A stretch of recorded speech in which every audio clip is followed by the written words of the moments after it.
하나님께서 세상을 다스려 가시고 또 지으신 것 얼마나 놀라운지. 천하보다도 귀한 생명을 지으셨는데 몇 사람이나 같이 나와서 예배드립니다. 옆 사람과 뒷 사람과 인사 나누기 원합니다. 주님의 이름으로 환영합니다. 해서 인사 나누시죠.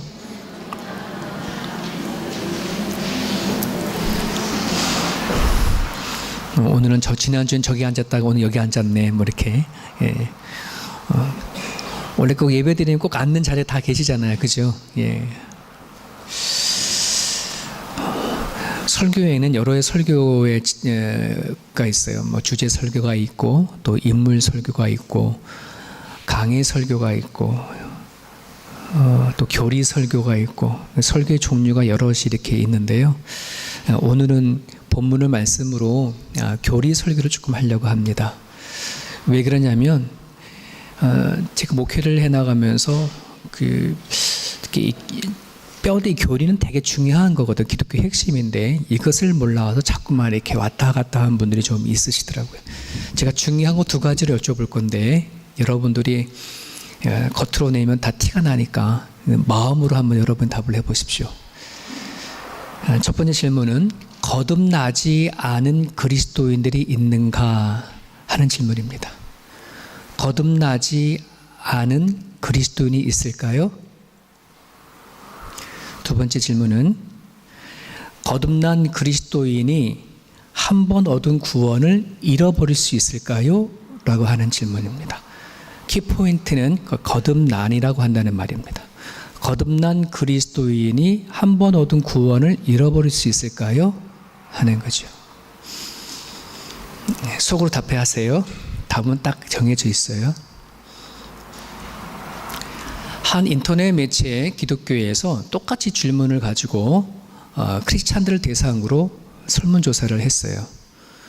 그런데 첫 번째 질문에 대해서 거듭나지 않은 그리스도인이 있는가에 대해서 41%가 예스라고 대답을 했어요. 그리고 거듭난 그리스도인이 한 번 얻은 구원을 잃어버릴 수 있을까요? 71%가 예스라고 했어요.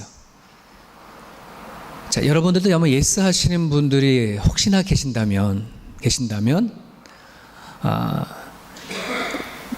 내가 거듭난 것이 뭐냐, 중생이라고 하는 이 문제에 대해선 아직 정확하게 알지 못하는 거예요.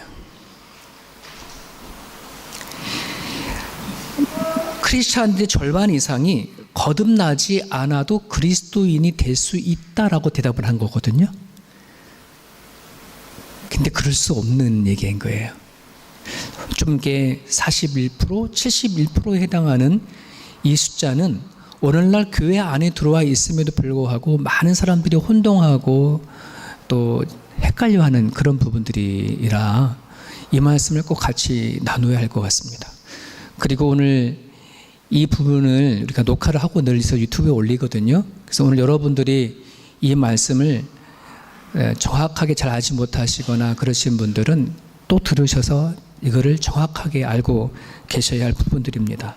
오늘 우리가 어떠한 과정을 통해서 믿음을 얻게 되었는지, 또 내가 믿음을 얻는 과정에 성령께서 어떻게 역사를 하시고 개입을 하셨는지 이거를 알아야 진짜 내가 받은 은혜가 뭔지를 알아요. 많은 사람들이 은혜 얘기를 하지만 도대체 내가 어떤 은혜를 받았느냐라고 하는 은혜에 대해 자꾸만 이게 퀘스천 마크를 다는 사람들도 있고, 내 남은 인생을 하나님을 위해서 살아야 되겠다라고 하는 결단이 서지 않는 것 또한 내가 받은 이 거듭남의 문제, 오늘도 성령 세례에 대한 문제, 이 성령 충만의 문제를 정확하게 내가 깨달지 못하기 때문에 일어나는 그런 부분들이거든요. 그런 부분들 안에서 오늘 이 말씀을 여러분들이 또 새기고 또 들으시고 또 정리를 했으면 좋겠습니다. 오늘 저와 여러분들이 다 이제 설교하는 데 있어서 도움이 됐으면 좋겠는데, 오늘 이 세상에 있는 모든 사람, 우리가 하나님을 믿기 전에 오늘 우리 하나님 알지 못하는 모두가 다 앉아있다고 칩시다. 우리는 전혀 하나님을 몰랐던 이전의 모습이에요. 자, 그럼 어느 날 갑자기 하나님의 복음의 진리가 선포가 되어지는 거예요. 예수를 믿어야 구원을 받는다. 하나님 나라가 있다. 천국과 지옥이 있다. 이 세상에 있는 모든 사람들은 다 죄인으로 태어나서 이 죄를 극복되고 해결되지 아니하면 다 죽게 간다라고 하는 복음의 진리가 선포가 되졌어요. 근데 이거는 이제 각자의 상황이 다르죠.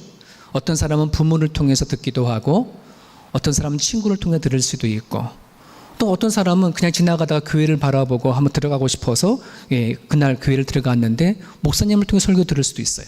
어쨌거나 하나님에 관한, 예수 그리스도에 관한 복음이 선포되어지는 것, 이거를 신학적인 용어로 외적인 부르심이다라고 얘기합니다. 외적인, 바깥으로 부르심을 받았다라 이 말입니다. 이것 또한 성령의 사역입니다. 성령 하나님이 우리로 하여금 계속해서 복음을 선포하게 하는 거예요. 사람을 통해서든 어떤 매개체를 통해서. 자, 그러면 우리가 다 하나님 알지 못했던 사람이었어요.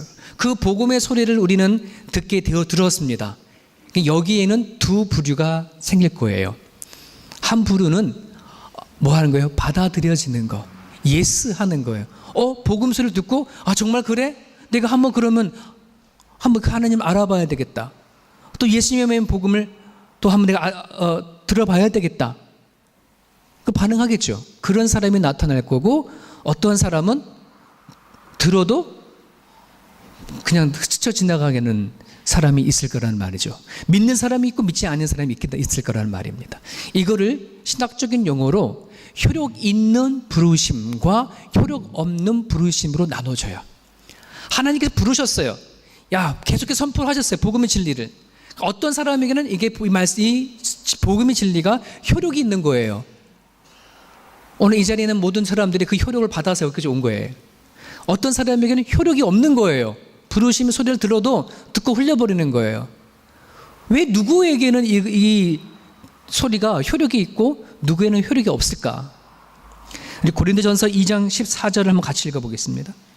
고린도전서 2장 14절. 오늘 말씀이 좀 기니까 몇 가지 있으니 같이 따라왔으면 좋겠습니다. 시작. 육에 속한 사람은 하나님의 성령의 일들을 받지 아니하나니 이는 그것들이 그에게는 어리석게 보임이요 또 그는 그것들을 알 수도 없나니 그러한 일은 영적으로 분별되기 때문이라. 육에 속한 사람은 하나님의 성령의 일을 받지 아니한대요. 왜 그래요? 그것들이 그들에게는 어리석게 보인다. 다른 번역본에는 관심이 없게 들린다. 관심이 없는 거야. 어리석게 보이기도 하고, 무슨 천국이 있냐, 무슨 예수님이냐, 하나님이냐. 자기 믿지 않는다고 지옥 보내는 그런 하나님은 난 믿지도 않아. 누가 그렇게 말하더라고요. 어리석은 거죠. 자, 그런 부류가 있어요. 근데 우리는 어떻게 된 거예요?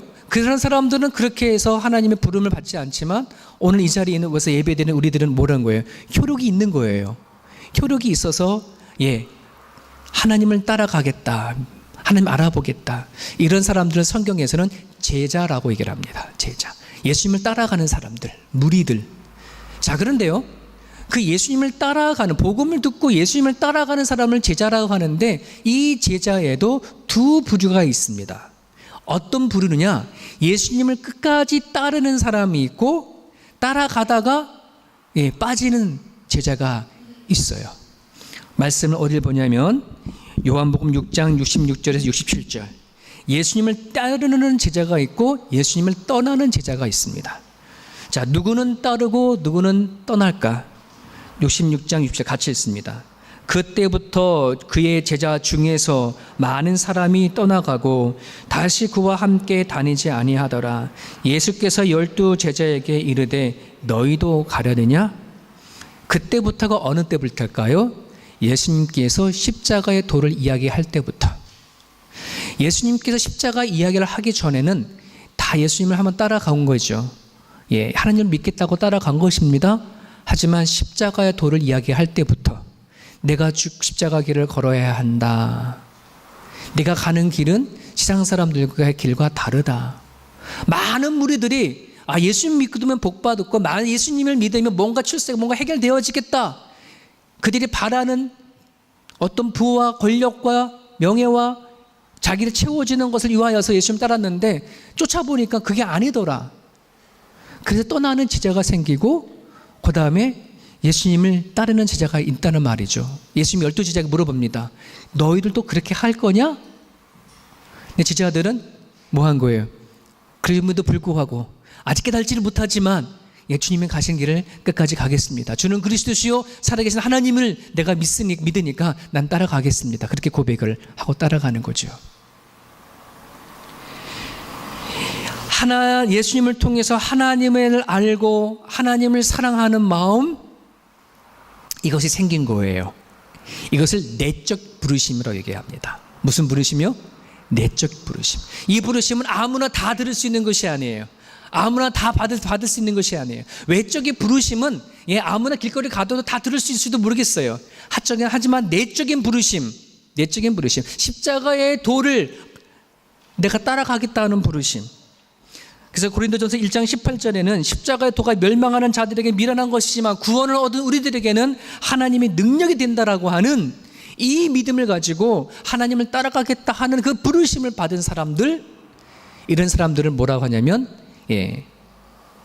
제자이기 전에 에클레시아, 이제 부르심을 받은 사람들의 모임, 교회라고 얘기를 하는 거예요. 교회가 어떤 사람들의 모임이라고요? 내적인 부르심을 받은 사람들이.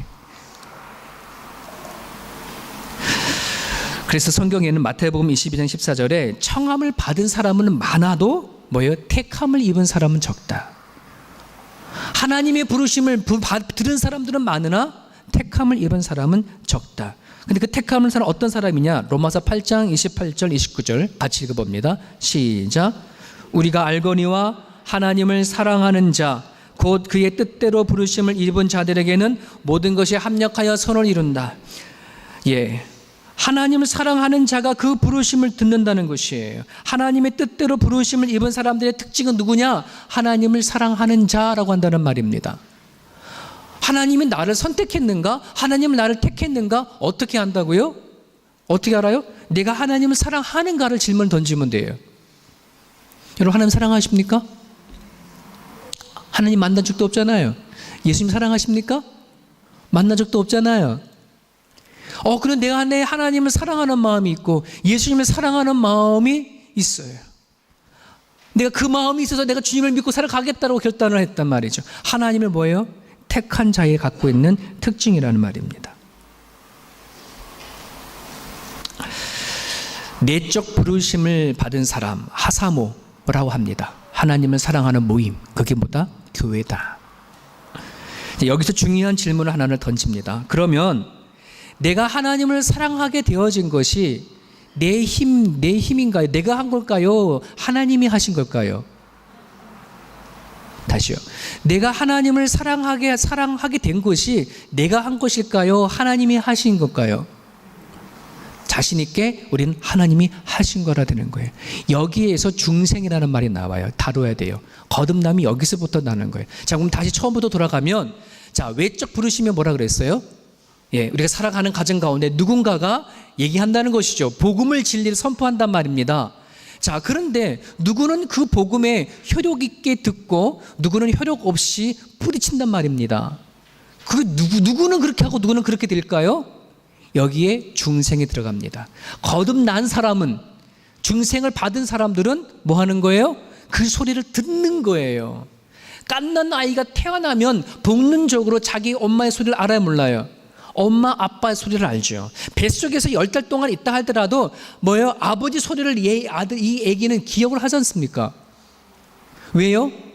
부모의 자식이기 때문에. 우리가 어떻게 그 진리의 소리가 선포됐는데 그걸 누굴 반응을 할까요?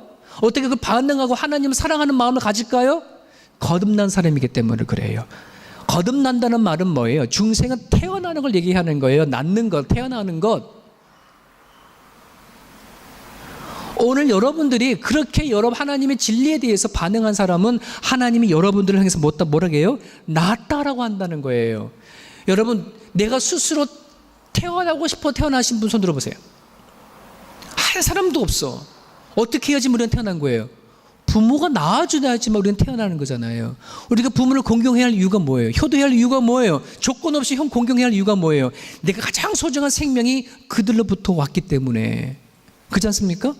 이건 내가 태어나고 싶어 태어나는 게 절대 아니라는 말입니다. 하나님이 나에게 거듭나게 하신, 나를 태어나게 했끔 하셨기 때문에 그 외적인 부르심에 내가 뭐 하는 거예요? 반응할 수 있었던 거예요. 요한복음 1장 12절 13절 같이 읽어봅니다. 시작. 영접하는 자 곧 그 이름을 묻는 자들에게는 하나님의 자녀가 되는 권세를 주셨으니 이는 혈통으로나 육중으로나 사람으로 뜻으로 나지 아니하고 오직 하나님께로부터 태어난 사람들이 예수님을 뭐 하는 거예요? 영접하는 거예요. 말씀을 받아들이는 거예요. 진리가 선포되어졌을 때에 아멘, 내가 그 말씀에 내가 아멘합니다, 그 말씀을 믿습니다 하는 것이에요. 이해되셨어요? 제 말이 아니에요. 성경에서 하시는 말씀이에요. 성경이 우리에게 가르쳐주는 메시지가 너희가 하나님께 낳기 때문에 하나님의 선포하시는 그 말씀에 내가 아멘하고 받아들인다는 것이에요. 선포하신 복음에 응답을 한다는 것이에요. 여러분, 그러니 이 자리에서 우리가 하나님을 알고 예배하는 것이 얼마나 큰 은혜가 되어지는지, 우리의 힘과 능력으로 이 자리에 와가지고 예배드리는 사람 한 사람도 없어요. 내 의지를 가지고 내가 여기 왔다고요? 내가 교회 다니고 싶어서 두레기를 찾아왔다고요? 아니에요, 여러분. 그렇게 할 수 있는 마음이 열린 것은 하나님에 대한 반응을 나도 모르게 하고 있는 거예요. 누굴 통해서? 성령의 역사를 통해서. 나를 낳았기 때문에, 선택하셨기 때문에. 야고보서 1장 18절입니다. 같이 읽어보겠습니다. 시작. 그가 그 피조물 중에 우리로 첫 열매가 되게 하시고 자기의 뜻을 따라 진리의 말씀으로 우리를 낳았다. 하나님의 말씀을 듣고 아멘하고 그 말씀을 내가 받아들여지고 영접하는 것 통해서 우리는 뭐예요? 나음을 낳았다는 말이에요. 자, 그러면 서론에서 말했던 두 가지 질문을 다시 한번 볼까요? 거듭나지 아니하는 그리스도인이 있을까요? 거듭나지 아니하는 그리스도인이 있을까요? 없어요. 그리스도인이라고 한 사람은 다 거듭난 사람, 중생한 사람을 말하는 거예요. 그러면 또 하나의 질문은, 거듭난 그리스도인들이 한 번 얻은 구원을 잃어버릴 수가 있을까요? 없어요. 저희 아버지가 돌아가셨지만 이도준이시고 어머니가 김순옥 살아계신 어머님이신데, 저는 주님 나라 갈 때까지 이도준과 김순옥의 아들 이상배예요. 그죠? 이거를 어떻게 의도적으로 끊지가 않는 거예요. 낳았기 때문에. 하나님이 여러분을 낳았는데요, 하나님은 낳아놓고서는 내가 내 자식 아니야 이렇게 하지 않는다는 말이에요. 하나님은, 우리 하나님은 신실하신 하나님이에요. 정말 말씀을 받아들여지는 사람들마다 뭐냐면, 하나님은 내가 너를 낳았고 우리를 버리지 아니하세요. 이건 믿음을 가지셔야 하는 거예요.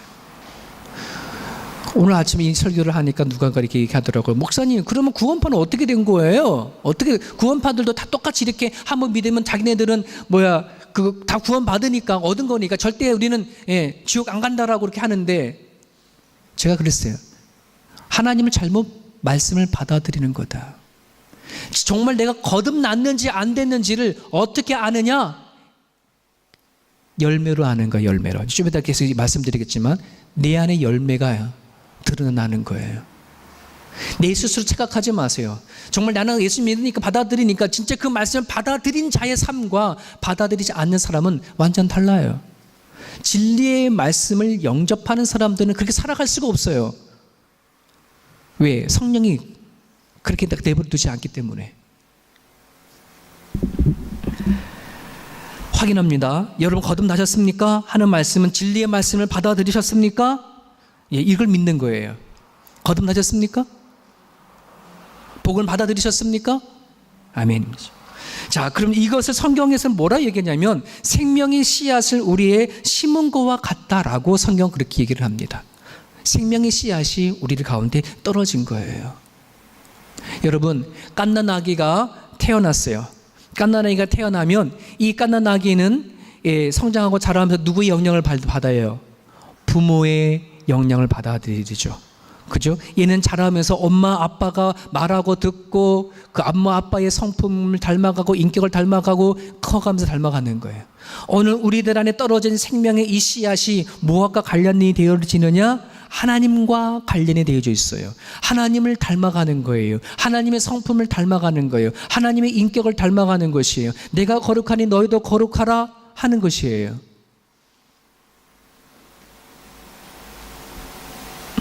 아버지처럼 거룩한 존재가 되어져서 우리의 성향과 우리의 인격이 악한 것에서 선한 것으로 닮아져 가는 것, 이것이 우리 안에 떨어진 생명의 씨앗과 관련이 되고 거듭남과의 관련이 되어지는 거예요. 자, 이 부분에선 이제 뭘 다뤄야 되냐면 성령 세례라고 하는 부분을 또 다뤄야 되어집니다. 오늘 예수님께서 사도들을 모아놓고 분부하셨습니다. 이 사도들은 제자들을 얘기를 하는데, 예루살렘을 떠나지 말고 내게서 들은 바 아버지께서 약속하신 것을 기다리라. 요한은 물로 세례를 베풀었으나 너희는 몇 날이 못 돼서 뭘 받는데요? 성령으로 세례를 너는 받을 거다라고 얘기했어요. 자, 그러면 여러분, 성령 세례와 거듭난 것과는 같은 거예요, 다른 거예요? 성령 세례와 거듭남은 같은 걸까요, 다른 걸까요? 다른 거예요. 거듭난 중생은 봐요. 예수님의 그 제자들은 거듭났어요, 안 거듭났어요? 다 거듭난 사람들이에요. 한 예수님 말씀을 다 받아들인 사람들이기 때문에. 하지만 그들에게는 뭐예요? 3년의 세월이 지나고 나서 예수님께서 뭐 하시는 거예요? 너희들 예루살렘 떠나지 말아라. 내가 너희에게 성령을 모아 성령 세례를 받으라라고 하는 거기 때문에 거듭난 것과 성령 세례는 달라요. 근데 많은 사람 성령 세례와 거듭나는 것하고 같이 연결을 시키는데 달라요. 자, 성령 세례가 뭐냐? 무엇을 가지고 성령 세례를 받으라고 얘기를 하느냐? 한다는 것이에요. 여러분, 제자들은 3년간을 예수님의 가르침을 받았어요. 하나님 나라가 어떤 것인지 알게 되고 예수님이 어떤 일을 하실 것인지, 장차 어떤 일이 벌어질 것인지 가르침을 받았어요. 예수님과 동행을 하면서 수많은 기적을 체험하고 눈으로 보았어요. 심지어는 예수님께서 십자가에 못 박혀 돌아가시고 부활하신 사건을 하셔서 부활하신 예수님을 보기도 하고 만지기도 하고 같이 식사도 했단 말이죠. 자, 근데 문제가 하나가 있어요. 제자들은 그 모든 예수님의 가르침이, 그 예수님께서 말씀하신 그 죽으심과 부활하신 그 사건들이 내 것이 아니라는 게 문제예요. 내 것이 아닌 것. 예수님을 통해서 받은 지식은 있으나 내 것이 되어지지가 않은 거예요. 여러분, 살아있는 지식과 죽은 지식의 차이가 뭔지 아세요? 죽은 지식은 뭐예요? 알고는 있지만 쓸모가 없는 거예요. 여러분, 제가 개인적으로 저는 여러분들이 수영 못하는 스님으로 오세요. 제가 얼마든지 수영할 수 있는 법 잘 가르쳐 줄 수 있어요. 근데 막상 저는 수영을 못해요. 이건 뭐예요? 내가 아는 지식은 있지만, 아는 지식을 가지고 여러분들에게 말할 수는 있지만 내가 수영하지 못하면 뭐 하는 거예요? 이건 죽은 지식이에요. 여러분, 말로 수영하는 법하고 실제로 수영을 할 줄 알아서 바다에 가서 수영하는 것하고 느낌은 너무 차원이 다른 것이죠. 그렇지 않습니까? 여러분, 자녀들 수영 가르칠 때에 여기 학교에 보내가지고 앉아서 교육받나요? 아니면 수영장 가나요? 수영장 보내는 거지 않습니까? 제자들이 갖고 있는 문제가 뭐냐 그러면 3년간을 예수님과 따라다니면서 들은 것도 있고 배운 것도 있고 경험하고 있지만 뭐예요? 그 하나님의 그 말씀과 주님께서 숙제하셔서 부활하신 하나님의 간에여서 본인께 되지 못하는 거예요. 근데 성령 세례는 그 체험을 얘기하는 겁니다. 하나님의 가르침이 내 것이 되어지는 체험입니다. 영적인 체험을 얘기를 하는 것이에요.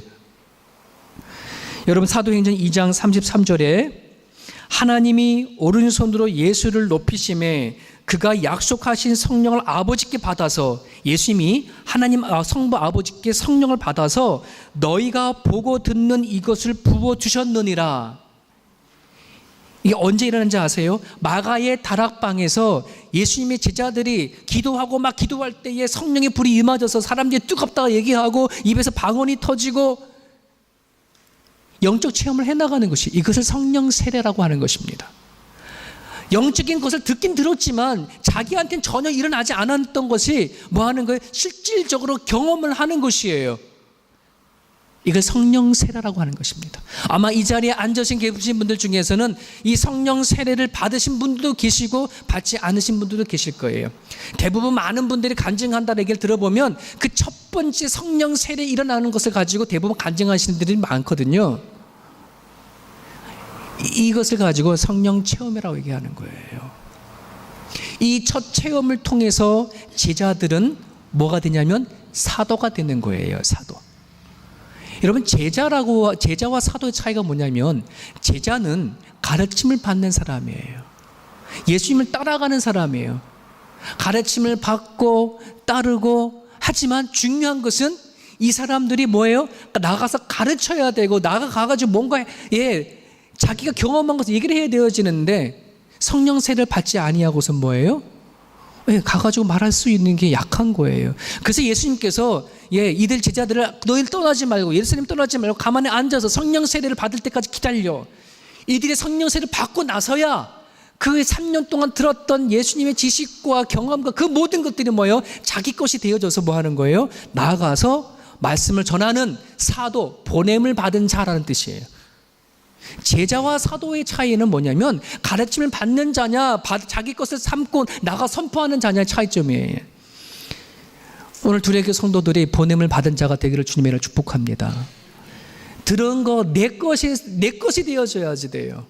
하나님에 대한 내 알미 되어줘야지. 그래야 내 자식에게도, 내 남편에게도, 아내에게도, 누구에게도 자신 있게 영적인 것을 얘기하는 것이지, 내가 경험하지 못하고 체험하지 못하는 것을 누구한테 어떻게 얘기를 할까요? 성령 세례가 아직 일어나지 않아서 그래요.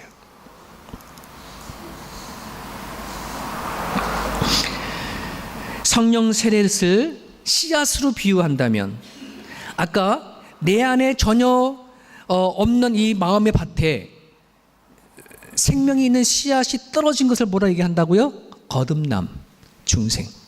자, 그런데 이 씨앗 속에 정말 생명이 있는 것이 물을 주고 하다 보니까 얘가 뭐 한 거예요? 싹이 터 나오고 있겠지요. 새순이 돋아서 나오는 것, 껍질을 깨고 새순을 찢어 나오는 것을 가지고 성령 세례라 합니다. 정말 왜 죽은 씨앗에서는 안 나와요. 아무리 갖다 물을 줘도. 근데 물을 줬는데 뭐예요? 정말 새로운 생명의 잎사귀가 나오는 것을 경험을 하는 거죠. 이것을 생명이라 하는 거구나.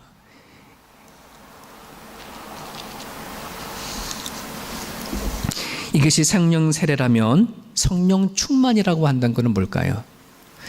성령이라고 하는 말 뜻을 르하으라고 한다고 말했어요.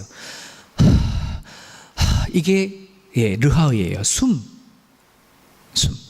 성령은 숨이에요.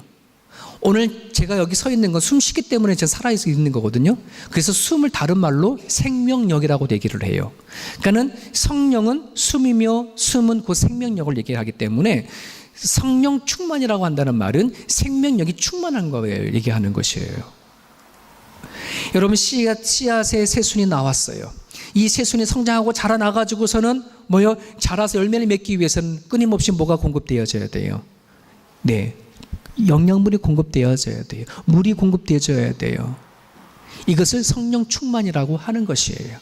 성령 세례를 여러분이 받았다면 그 다음은 계속해서 우리가 추구해야 되고 기도해야 할 것이 뭐냐? 성령 충만을 놓고 기도해야 합니다. 하나님, 내가 오늘로 살아낼 수 있는 충만함을 주십시오. 오늘 살아낼 수 있는 생명력을 허락해 주십시오. 그 생명력이 아니면 우리는 예수님께서 말씀하신 바대로 낮아질 수도 없고 섬길 수도 없고 하나님을 감당해 나갈 수도 없어요. 들은 것은 있지만 그 말씀대로 살아내지 못하는 것은 내 안에 생명력이 없기 때문에 그렇습니다.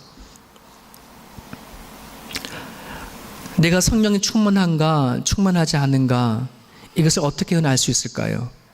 과연 내 안에 끊임없이 공급되어지는 감사가 있는가, 기쁨이 있는가, 찬양이 있는가, 혼자 있을 때 내가 말씀으로 묵상하고 혼자 있을 때 찬양을 해 나가는가, 또 하나는 뭐요? 내 안에 있는 성령의 9가지 열매가 만들어져 가는가 하는 부분들이에요.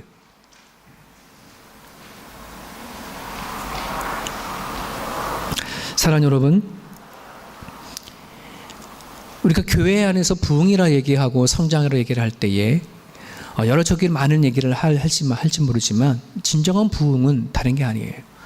이 자리에 온 여러분 한 사람들 가운데 내 마음 가운데 생명의 씨앗이 떨어지는 것부터 시작을 해서 싹이 나오고 줄기를 뻗어가는 과정 가운데 끊임없이 그 성장이 계속해서 이어져 가서 하나님이 받으실 만한 9가지 열매는 하나님의 성품을 얘기하는 것이고 하나님의 인격을 얘기하는 것이고 하나님을 닮아가는 것인데 얼마나 그 닮아가느냐 한다는 것입니다. 왜 그것이 닮아가지 아니하면 그 열매가 있지 아니하면 하나님의 나라는 선포될 수가 없고 하나님의 나라는 드러내지가 아니하고 성령의 역사는 나타나지도 않기 때문에 그렇습니다. 교회의 부흥은 성령이 부어주임을 통해서 이루어지는 것이에요. 오늘 이 자리에 있는 저와 여러분들 중에서는 아마 생명의 씨앗이 다 떨어진 저는 믿습니다. 거듭난 사람들이 이 자리에 있는 줄은 믿습니다. 아니면 내 쪽의 부르심에 대해서 반응한 사람들도 다 이 자리에 와 있는 줄은 믿습니다. 그다음에 이제는 뭐예요? 과연 내 안에 성령 세례가 일어났는가? 일어나지 아니하는 사람 성령 세례를 구하십시오.